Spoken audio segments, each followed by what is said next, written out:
थोड़ा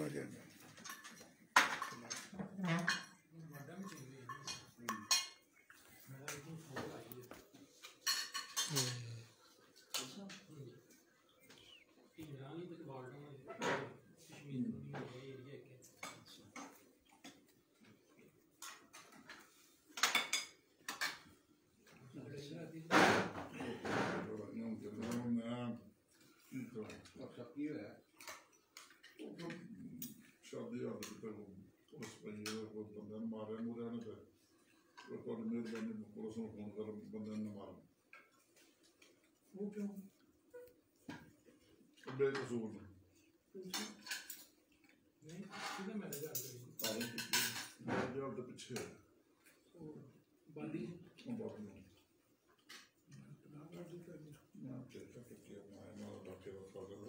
मैं रोटियां खाने पे नहीं पता बड़ी गल है रोटी बाहर खाने पे नहीं पता जज्बे जो है साहब ने गेटअप बदलिया ही लेकिन वो फिर रिमूव हो गए ने लेकिन माशाल्लाह बड़ा लुक जी ना अच्छी लगी हां बहुत अच्छी लगी मैं तो चलो आप नहीं ना जाता ऑफिस वगैरह तो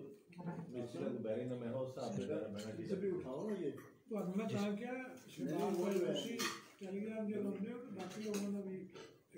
वो चीज़ होती है वो भी बढ़िया बैठे करते हैं मेरा ये नहीं है कि सिर्फ हाजिरी या वो कहना नहीं है उन्होंने चीज़ों के बड़े स्टाफ हैं मुताबिक करते हैं छुट्टियाँ मारते हैं मेरे बहुत सारे नहीं देखो किसी आते रहे हैं ना ग्रुप पे चलो केड़े बुरे की कौन फोन कर रहे हैं की हाल ख्याल है ठीक हो तारुफ भी हो जाता है अपना भी माशाल्लाह जेड़ा ਤੁਹਾਡਾ ना अस्सलाम वालेकुम दोबारा ਉਹਦੇ ਤੇ ਜਾਨ ਹੀ ਬੜੀ ਹੈ ਯਕੀਨ ਜਾਣੋ ਜੀ ਉਹਦੀ ਦੁਨੀਆ ਫੈਨ ਹੀ ਬੜੀ ਹੈ ਯਕੀਨ ਕਰੋ